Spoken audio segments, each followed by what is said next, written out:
प्रातः स्मरणीय नित्य वंदनीय समर्थ गुरु एवं पूज्या माँ के चरणों में कोटशः नमन। सत्संग सभा में उपस्थित आप सबों का हार्दिक स्वागत है। कुछ भक्त जिज्ञासुओं ने गुरु महाराज साहब से पूछा कि प्रभु, जब कोई भी मांगलिक कार्य परिवार में होता है तो देखते हैं कि ज्यादातर लोग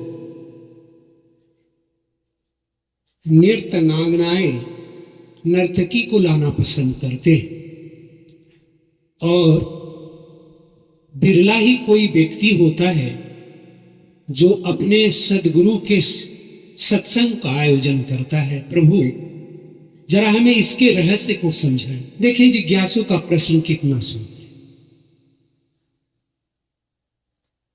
जिज्ञासु का प्रश्न है कि तिलकोत्सव के अवसर पर बहुत सारे समाज में देखते हैं कि लोग नर्तकी नचाते लाते हैं, लेकिन कुछ ऐसा जिज्ञासु है जो अपने गुरु के सत्संग का आयोजन करता है। क्या रहस्य, दोनों में क्या अंतर है?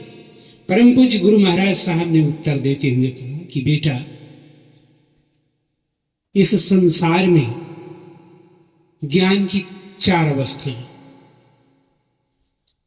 पहली अवस्था ब्रह्मत्व का है, दूसरी अवस्था क्षत्रिय का है और तीसरी अवस्था वैश्य का है और चौथी अवस्था शूद्र का है।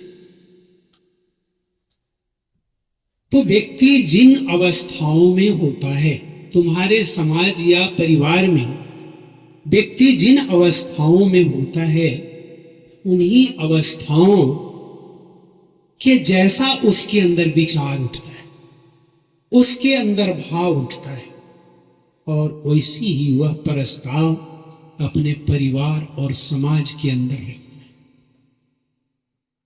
तो शुभ कार्य में यदि कोई व्यक्ति तुम्हें नर्तकी लाने का सलाह देता है तो तुम्हें समझने में यह देर नहीं करनी चाहिए कि वह व्यक्ति की अवस्था शूद्र अवस्था का व्यक्ति ऐसा बात करता। कितना स्पष्ट उत्तर है गुरु महाराज। और यदि किसी ने सत्संग का आयोजन किया है तो उसके अंदर ब्रह्मत्व का ज्ञान है। सबसे ऊंचा ज्ञान गुरु का दिया हुआ ज्ञान है उसके अंदर, तब उसके अंदर ऐसा भाव उठा। गुरु महाराज साहब ने कहा, बेटा, कि यदि कोई व्यक्ति नर्तकी का नाच आयोजन करता है तो तुम बताओ कि उस नर्तकी के चरित्र से हमारा परिवार, हमारा समाज क्या सीख पाएगा, क्या ले पाएगा, क्या सीख पाएगा, समाज को क्या संदेश दे? लेकिन समर्थ गुरु का सत्संग के आयोजन और गुरु के संदेशों को जब कोई भी प्राणी सुनेगा तो उसके अंदर एक अद्भुत भाव पैदा होगा।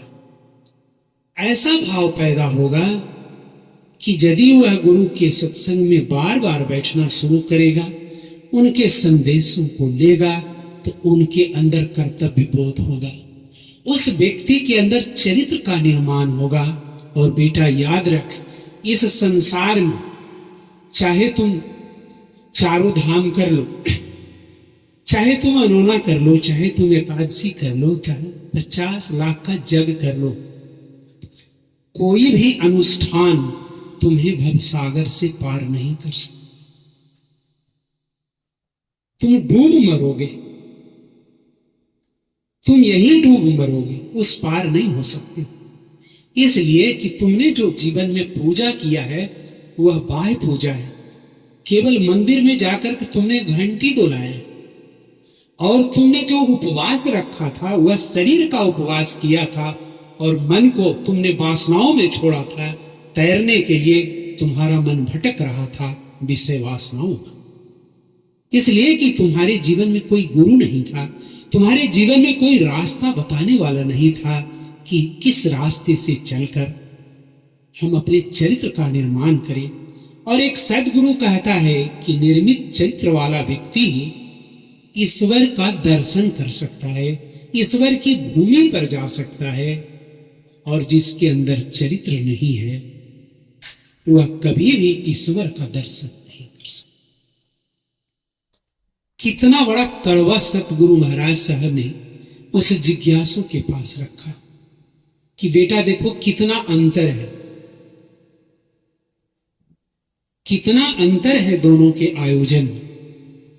सत्संग में बैठने वाला व्यक्ति सब नहीं बैठता, वही प्राणी केवल बैठता है जिसके अंदर कई एक जन्मों का पुण्य उदय होता है।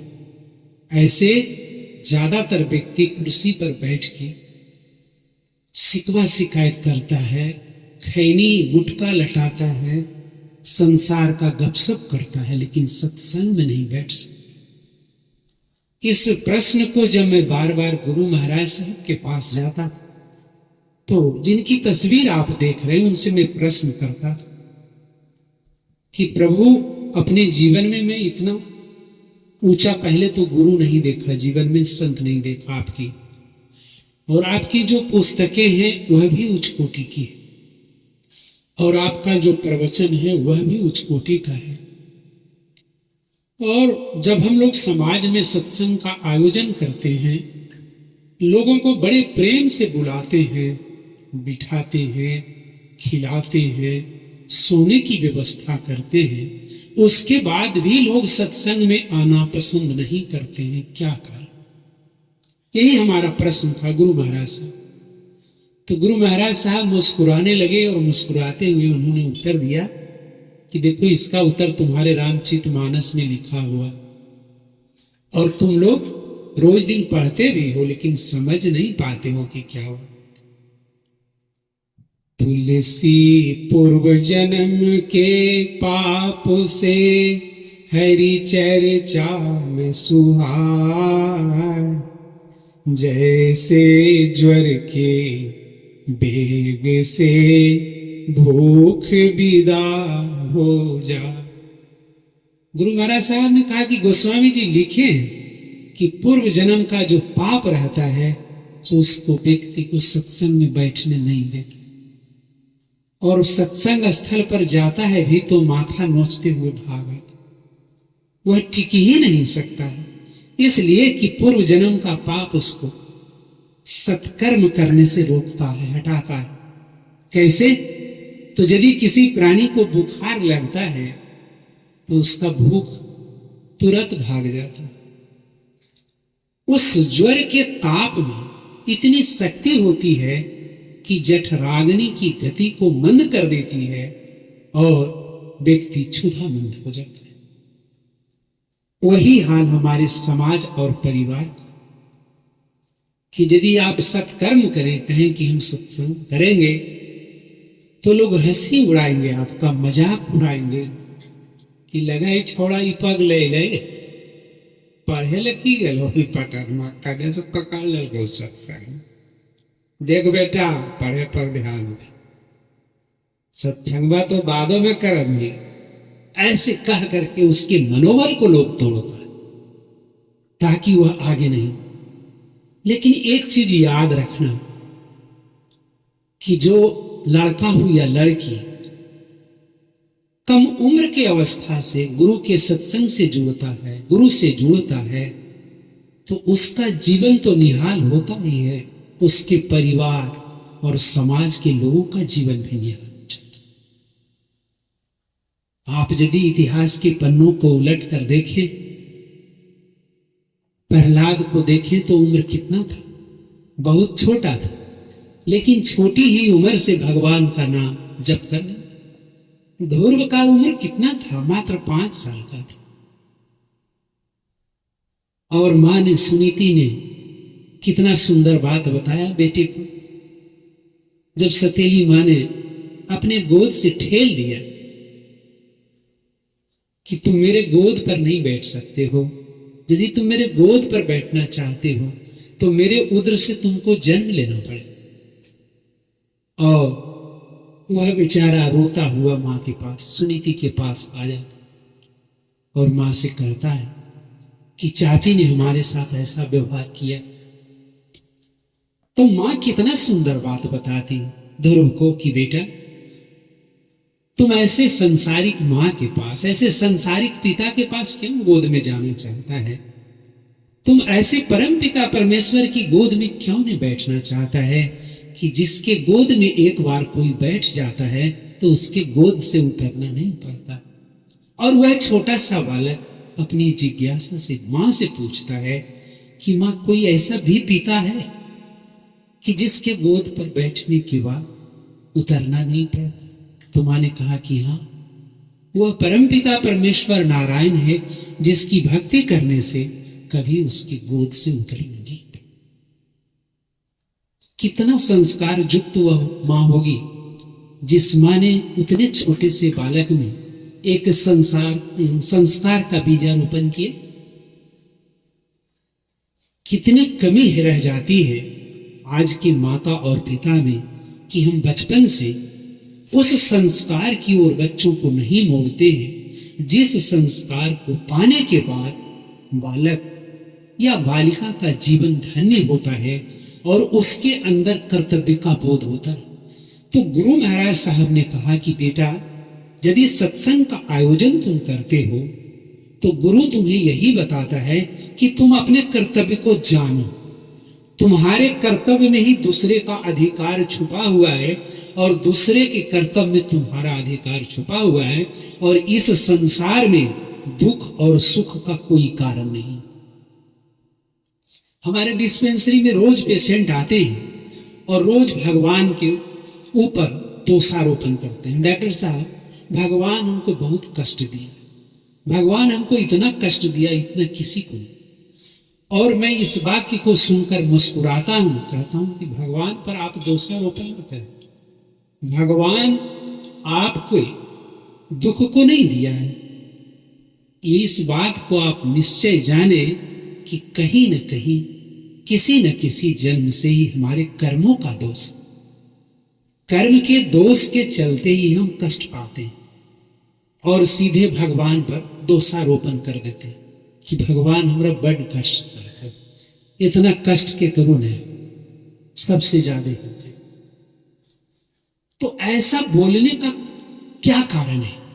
कोई व्यक्ति यदि ऐसा बोलता है तो आप निश्चित जाने कि उसके जीवन में कोई गुरु नहीं है, और नहीं तो समर्थ गुरु का कभी वह सत्संग किया। अभी आप सुन रहे थे ना कि एक झोली में फूल भरे हैं, एक झोली में कांटे, तेरे बस में कुछ भी नहीं है, बांटने वाला बांटे। क्यों? अरे कोई कारण होगा, अरे कोई कारण होगा।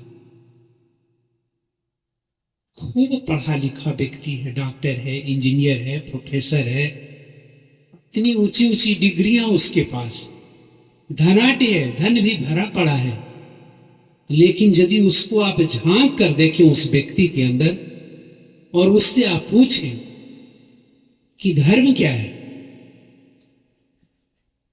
और आपका कर्म क्या है, नहीं बता सकता, नहीं बता सकता। इसलिए कि कभी समर्थ गुरु का साथ लिया ही नहीं, कभी सत्संग में बैठा ही नहीं। और पूरे संसार का सार दार्शनिक जो निचोड़ बताता है कि जैसे जैसे हमारी आयु बढ़ती है, ठीक आयु के साथ ही स्नेहियों के स्नेह, माने हमने परिवार से जो रिश्ता नाता जोड़ा है वह स्नेहियों के स्नेह और इंद्रियों के क्रियाकलाप। इंद्रियों का क्रियाकलाप का मतलब है कान से सुनना, आंख से देखना, मुंह से बोलना, हाथ पैर से सांसारिक कार्य करना। तो ये सब जो इंद्रियों के क्रियाकलाप हैं, एक के बाद एक छोड़ते चले जाते हैं। ये सारे क्रियाकलाप धीरे धीरे छूटते चला जाता है, और जिस दिन प्राणी इस संसार से विदा होता है उस दिन उसके साथ क्या जाता है? तो उसके साथ केवल धर्म और कर्म जाता है। लेकिन धर्म और कर्म के मर्म को ही हम नहीं समझते हैं, तो हम साथ लेकर क्या चले? हमारा धर्म केवल था इस तथ्य को जान जाना कि हम इस संसार में किस लिए आए। इस संसार में परमात्मा ने हमें किस लिए भेजा? 5 बच्चे पैदा करने के लिए भेजा, 5 बीघे खरीदने के लिए भेजा, 5 बैंकों में बैंक बैलेंस करने के लिए भेजा, 5 जगह मकान बनाने के लिए भेजा, अथवा निज सत्य को जानने के लिए भेजा?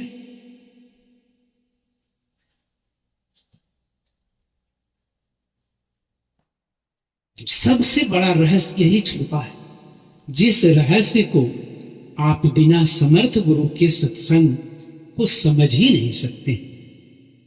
इस रहस्य को, धर्म और कर्म के मर्म को समझने के लिए ही हमारे और आपके जीवन में किसी समर्थ गुरु का होना आवश्यक है। और वह समर्थ गुरु जब आएगा और उसकी बताई हुई विधि से जब हम सुबह शाम साधना करेंगे, तो देखेंगे कि ज्यादा दिनों तक नहीं, मात्र 21 दिनों के अंदर ही आपके अंदर कर्तव्य बोध होने लगेगा। और जब कर्तव्य बोध होने लगेगा, तो आपके घर में, हमारे घर में हमारी मां शिशक्ति नजर नहीं आएगी, हमारे पिताजी रोते हुए नजर नहीं आएंगे, इसलिए कि अब हमारे अंदर कर्तव्य बोध हो गया है कि हमारा मां के प्रति क्या कर्तव्य है, पिता के प्रति क्या कर्तव्य है, भाई के प्रति क्या कर्तव्य है, और समाज के बड़े लोगों के प्रति क्या कर्तव्य है।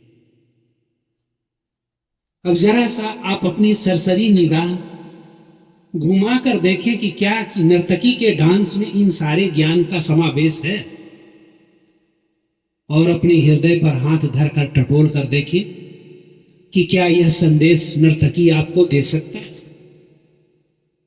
मिल सकता है ऐसा अद्भुत ज्ञान जो एक समर्थ गुरु के संदेश में मिलता है? जिज्ञासु का प्रश्न कितना सुंदर था, और गुरु महाराज साहब का उत्तर कितना सटीक था कि बेटा, समर्थ गुरु का सत्संग तुम्हारे अंदर कर्तव्य बोध पैदा करता है, तुम्हारे अंदर चरित्र का निर्माण करता है, और निर्मित चरित्र का व्यक्ति ही ईश्वर का दर्शन कर सकता है। इसके अलावा कोई रास्ता नहीं, कोई रास्ता ही नहीं है जिससे कि आप भगवान का दर्शन करें। कितना समय हम लोग व्यतीत कर देते हैं उपवास में, मंदिर जाने में दिन भर लगा देते हैं, लेकिन घर का जो शंकर है उस शंकर की अवहेलना कर देते हैं। घर में जो मां सीता बैठी है उसकी उपेक्षा कर देते हैं, उसे गालियों का तोहफा दे डालते हैं। क्या नहीं करते? पत्नी से जरा सा अगर लेट हो जाए भोजन लाने में या पानी ले जाए में, तो आप उबल पड़ते हो, उबल पड़ते हो। लेकिन यह नहीं समझ पाते हो कि वास्तव में हमारी पत्नी से लेट क्यों हुआ। कहीं कोई आवश्यक कार्य में लगी होगी तब तो लेट हुआ। तो यहां पर आप समझें कि आपके अंदर कर्तव्य का बोध नहीं है, तो आपने अगर लेट से थाली आपके पास लाई तो आपने गुस्से में थाली को फेंक दी। आपके अंदर इतना तेवर भरा पड़ा हुआ है, उस तेवर को हटाने के लिए ही समर्थ गुरु का सत्संग है। और उस तेवर के चलते ही आज हमारा परिवार और समाज बीमार है, और उस बीमारी का इलाज पटना, रांची, भागलपुर, दिल्ली, बंबई, कलकत्ता कहीं नहीं। वह तेवर के बीमारी का इलाज केवल समर्थ गुरु के पास है और उसके सत्संग में है, जहां से आपके अंदर का तेवर को वह सत्संग घटाता है। आपके अंदर मन की निर्मलता लाता है, और परमपिता परमेश्वर भगवान राम का भी यही कहना, निर्मल मन जन सो मोहि पावा, मोहि कपट छल छिद्र न भावा। तुम लाख पूजा करना, लेकिन छलिया मन वाला व्यक्ति कभी भी मेरी भूमि पर नहीं आ सकता है, कभी भी मेरा दर्शन नहीं कर सकता। न जाने लाख बार हम सब रामचरितमानस में इस बात को पढ़े कि निर्मल मन जन सो मोहे पावा, मोहे कपट छल छिद्र न भावा, लेकिन कभी भी आपके अंदर, हमारे अंदर यह जिज्ञासा नहीं उठी कि आखिर हमारा मन निर्मल कैसे हो। कौन सी ऐसी साधना है जिस साधना को करने से हमारा मन निर्मल होगा। मन जब भी हमारा निर्मल होगा तो समर्थ गुरु की साधना से होगा। उसके लिए हमें समय देना होगा, सुबह शाम समय निकाल कर बैठना होगा, उनकी बताई हुई विधि से पूजा करना होगा। तब जाकर धीरे धीरे हमारा मन भी निर्मल होगा, हमारा तेवर भी घटेगा और हमारे अंदर कर्तव्य बोध भी होगा। इतना बड़ा रहस्य छुपा है समर्थ गुरु के सत्संग, उनके संदेशों। इस बात को हर एक व्यक्ति को जानना चाहिए। और 4 आश्रमों का व्यवस्था हमारे ऋषियों और मुनियों ने किया था कि इस जीवन को उन आश्रमों के सहारे यदि हम ले चले तो निश्चित रूप से हमारा जीवन बड़ा सुंदर हो। तो 1 वर्ष से लेकर 25 वर्ष की जो अवस्था थी वह था ब्रह्मचर्य का अवस्था। ब्रह्मचर्य का अवस्था का पालन करना होता था और गुरु के आश्रम में जाकर विद्या अध्ययन करना होता था। और जब 25 वर्ष पूरा हो जाता था तब गुरु के आदेश से गृहस्थी धर्म में प्रवेश करना होता था।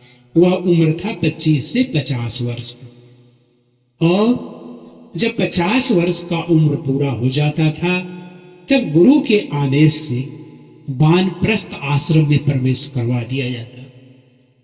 और फिर 75 जाते जाते लोगों को संन्यास आश्रम में प्रवेश करवाया जाता था। लेकिन आज हमारा समाज, परिवार उन ऋषि मुनियों की बातों को ताखे पर रखकर चल रहा है, जिसके चलते हर एक प्राणी के अंदर कर्तव्यहीनता आ गई। और उस कर्तव्यहीनता के चलते ही हम सब की गृहस्थी उटंग मालूम पड़ती। हम सब की गृहस्थी बिल्कुल उटंग हो जाती है। हम सब के जितने भी रिश्ते हैं वह भी सही ढंग से निभा नहीं पाते।